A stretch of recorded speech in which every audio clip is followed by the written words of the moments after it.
اس وقت ہمارے لیے آواز اٹھائی جب ہم دہشت گردی کی جنگ میں آپ سب کے پارٹنر بنے اور ہماری پاکستان کا نقصان ہوتا رہا. نہ صرف نقصان ہوا، ہمارا اکنامک لاس ہوا، ہمارے پاکستانی شہید ہوئے، ہماری سیکیورٹی فورسز کے 7,000 سے زائد جوان شہید ہوئے، بلکہ اس کے ساتھ ساتھ دہشت گردی کے مورد الزام بھی ہمیں ٹھہرایا. تو کیا اس وقت آپ نے کوئی سوال پوچھا؟ کیا آپ نے ہمارے لیے آواز اٹھائی؟ یہ پرائم منسٹر عمران خان نے کہا. دوسرا یہ پوچھا کہ جو کشمیر میں نئے دور کا ہٹلر مودی ظلم و ستم کے پہاڑ ڈال رہا ہے، ان سے آپ نے سوال پوچھا؟ آپ ہم سے سوال پوچھ رہے ہیں، آپ ہمیں ڈکٹیٹ کر رہے ہیں. ہم غلام نہیں، ہم ایک خوددار ملک ہے. یہ لا الہ الا اللہ پہ یقین رکھنے والے ہیں کہ اللہ کے سوا کسی کے سامنے سر نہیں جھکانا. ہم نے خود ہی سے رہنا ہے، خود مختاری ہے ہماری. اس کے بعد یہ سارے اکٹھے ہو گئے کہ یورپین یونین کو ناراض کیا. حالانکہ یورپین یونین کے سربراہ اگلے دن فون کر کے پرائم منسٹر عمران خان کو کردار ادا کرنے کی ریکویسٹ کرتے ہیں. فضل الرحمان کی جماعت سینٹ جا کے عمران خان کے خلاف، اس بیان کے خلاف قرارداد جمع کرتی ہے. تو میرے پاکستانیوں، یہ ملک کی غیرت، قومی غیرت، ملک کی خود مختاری اور ہماری خودداری کی بات تھی. لیکن جب آپ خودداری کی بات کرتے ہیں، خود مختاری کی بات کرتے ہیں، تو میری پاکستانیوں اس کی قیمت بھی ہوتی ہے. آزاد خارجہ پالیسی کی بھی قیمت ادا کرنی پڑتی ہے.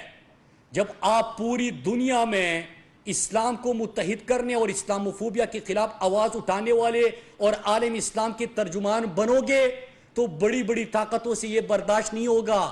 آپ اندازہ کریں کہ کتنا بڑا پروپیگنڈا کیا گیا اسلام کو دہشت گردی سے جوڑنے کے حوالے سے. کتنا بڑا پروپیگنڈا کیا گیا اظہار رائے کی آزادی پہ ہماری دل آزاری کر کے اور ہمارے اوپر فریڈم آف سپیچ کے قوانین لاگو کر کے. لیکن ایک مرد مجاہد عمران خان نے ان کی جتنی محنت تھی اور جتنا پروپیگنڈا تھا اس کا ستیاناش کر دیا. تمام پروپیگنڈا دم توڑ گیا سچ بولنے سے، اسلام کا اصل بیانیہ پھیلانے سے اور اس کا ذکر کرنے سے، دین کا کے پیغام کا ذکر کرنے سے. تو میرے پاکستانیوں، پھر اس کے بعد تو سازشیں بھی بنی جاتی ہے، اندرونی سطح پہ مہرے بھی بہت ہیں، اور مہرے آپ کو ہر جگہ پہ نظر بھی آتے ہیں. تو میں اب آتا ہوں اور چند سوال کرتا ہوں. میرا سوال یہ ہے، اور آپ کو یہ پتا کہ OIC کا اجلاس 23 مارچ کو ہونے جا رہا ہے، مطلب پورے عالم اسلام کو عمران خان متحد کر کے پاکستان بلا رہا ہے، اور 22 اور 23 تاریخ کو پورے دنیا کے مسلمان وزرائے خارجہ اسلام آباد میں انشاءاللہ ہوں گے. اور یہ عمران خان کی ایک اور بہت بڑی کوشش ہے عالم اسلام کو متحد کرنے کی. جب یہ کوشش ہو رہی تھی تو یہاں پہ عدم اعتماد کا راگ الاپا جا رہا تھا. فضل الرحمان کا اعلان ہوا کہ 23 مارچ کو ہم اسلام آباد روانہ ہوں گے. تو فضل الرحمان صاحب 23 تاریخ کو تو پورے عالم اسلام کے وزرائے خارجہ اسلام آباد آ رہے ہیں. جب اسلاموفوبیا کے خلاف قرارداد منظور ہو گئی اقوام متحدہ کی جنرل اسمبلی میں، جب OIC کے تمام رہنما اسلام آباد آ رہے ہیں، اس وقت عدم اعتماد اور ان چیزوں کو آپ کو کیوں ضرورت پیش آئی؟ اور یہ جو ضمیروں کے سوداگر آپ بنے ہو اور ضمیر فروشی کے پورا جو سندھ ہاؤس اور یہ ساری چیزیں ہو رہی ہے، یہ پیسہ کہاں سے آیا؟ آپ نے تو اپنے مارچ کے اوپر سندھ کے عوام کی ترقی کا پیسہ جو زرداری کے فیک اکاؤنٹس میں جاتا تھا وہ پیسہ آپ نے استعمال کیا. لیکن جس طرح کی چیزیں ہو رہی ہے یہ کیوں ہو رہی ہے؟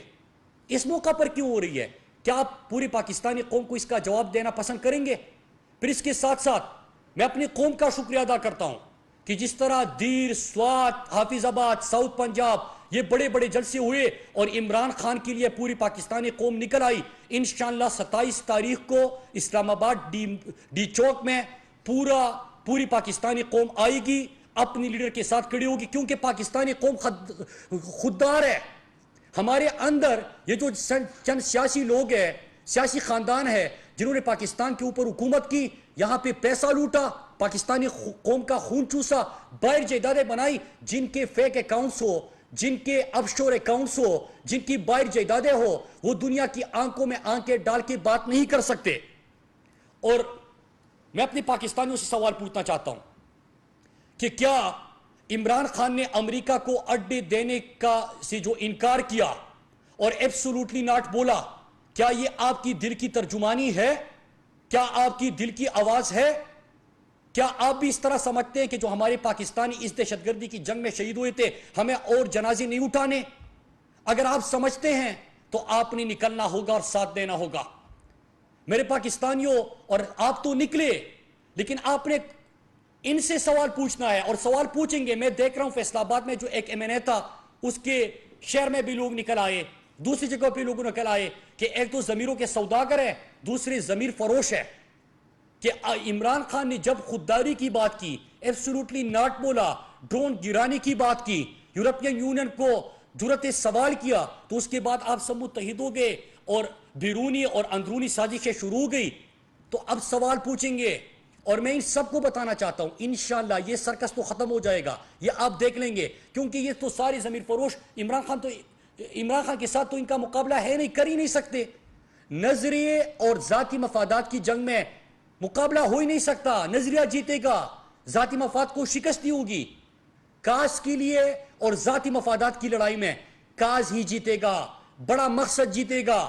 یہ پاکستان کی خود مختاری، پاکستان کی خودداری، پاکستان کی سالمیت کی بات ہے. یہ اسلام کی ترجمانی کی بات ہے. یہ اسلاموفوبیا کے خلاف ایک بڑی اور مؤثر آواز کی بات ہے.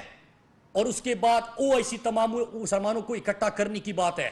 تو جب بھی میں باقی جماعتوں کو بھی کہتا ہوں کہ اس کے بعد آپ کے لوگ انشاءاللہ یہ پاکستانی، اگر ایک ریڈیو والا بھی ہے، چھوٹا دکاندار بھی ہے، ایک رکشے والا بھی ہے، ایک ڈرائیور ہے، ایک تنخواہ دار ہے، جب بھی آپ جہاں پہ جائیں گے آپ سے سوال ہوگا کہ جب ملک کا وزیر اعظم، عمران خان نے تو کہہ دیا ہے کہ حکومت کیا چیز ہوتی ہے، میری جان بھی اس مقصد کے لیے چلی جائے میں پھر بھی اس کے اوپر کمپرومائز نہیں کروں گا. وہ تو کڑا ہے، اس کی جماعت تو کڑی ہے، اس کی حکومت تو کڑی ہے. لیکن جو ایم این اے چاہے وہ نون لیگ کا ہو، پیپلز پارٹی کا ہو، وہ اگر اس سازش میں حصہ بنے گا اور یہ جو عدم اعتماد کا ایک پتہ نہیں کہ ایک تماشا لگایا ہوا ہے، اس میں حصہ دے گا، وہ سوالوں کے جواب دے گا. ہماری پاکستانی قوم غیرت مند ہے. آپ کہتے ہو کہ ایبسولوٹلی ناٹ کیوں بولا، فضل الرحمان کہتا ہے کہ یورپین یونین کو للکارا کیوں، لیکن قوم خوددار ہے، قوم کڑی ہے، قوم غیرت مند ہے، قوم خودداری چاہتی ہے. تو میرے پاکستانیوں، یہ جو لوگ یہاں پہ روزانہ سرکس لگاتے ہیں یہ معنی نہیں رکھتے، کیونکہ یہ ذاتی مفادات کی جنگ لڑ رہے ہیں. ان کا پیسہ باہر پڑا ہوا ہے. جو آپ کو یاد ہوگا وے آف دی ورلڈ ایک کتاب ہے جس میں فرزند زرداری کو اس کی والدہ فون کرتی ہے کہ بیٹا آپ کے اکاؤنٹس، مطلب جو ہم نے کرپشن کی ہے وہ پیسہ کہاں کہاں پہ پڑا ہے. تو جب وہ دنیا وہ سنتی ہے تو کیا یہ دنیا کی آنکھوں میں آنکھیں ڈال کے بات کر سکتے ہیں؟ یہ بات نہیں کر سکتے. تو میرے پاکستانیوں، اس وقت یہ تمام چیزیں چل رہی ہے، آپ کے سامنے ہیں.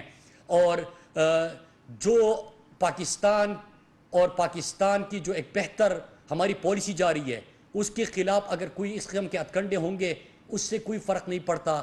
آپ دیکھیں گے پورا پاکستان اس وقت ان لوگوں سے سوال کر رہا ہے. سینٹ میں بھی آپ نے یوسف رضا گیلانی کے صاحبزادوں کو دیکھا تھا، ووٹ خرید رہے ہیں کیونکہ ان کا قوم سے، ملک سے کوئی سروکار ہی نہیں ہے. یہ تو ضمیروں کے سوداگر ہے اور یہ ضمیر فروش ہے. ادھر جھک جاتے ہیں، بات نہیں کر سکتے. تو یہ تو چند چیز میں یہ چیز ختم ہو جائے گی. لیکن میرے پاکستانیوں، پاکستان کی خود مختاری اور خودداری کا یہ مقدمہ جاری رہے گا. عمران خان اسی طرح آواز اٹھاتا رہے گا. آج میں آپ سب سے اس لیے بات کر رہا تھا کہ ہم سب کے لیے خوشی کا مقام ہے اور آج ہمیں یوم تشکر منانا چاہیے کہ جو اسلاموفوبیا کے خلاف ایک علم بلند کیا تھا، آواز بلند کی تھی، عالم اسلام کی ترجمانی کا آغاز کیا تھا. اللہ کا شکر ہے کہ اقوام متحدہ کے ایوان میں اس کے خلاف قرارداد منظور ہو گئی ہے اور ہر 15 مارچ کو انشاءاللہ عالمی دن منایا جائے گا اسلاموفوبیا کے خلاف. آپ سب کا شکریہ. نیوز کانفرنس کر رہے تھے. انہوں نے کہا کہ اسلاموفوبیا کے حوالے سے وزیر اعظم عمران خان امت مسلمہ کے ترجمان ہیں. یہ مقدمہ صرف عمران خان نے لڑا. UNGA نے 15 مارچ کو اسلاموفوبیا کے خلاف عالمی دن قرار دیا. مراد سعید نے کہا کہ ماضی کی حکومتوں میں 400 ڈرون حملے ہوئے. وزیر اعظم عمران خان نے ایبسولوٹلی ناٹ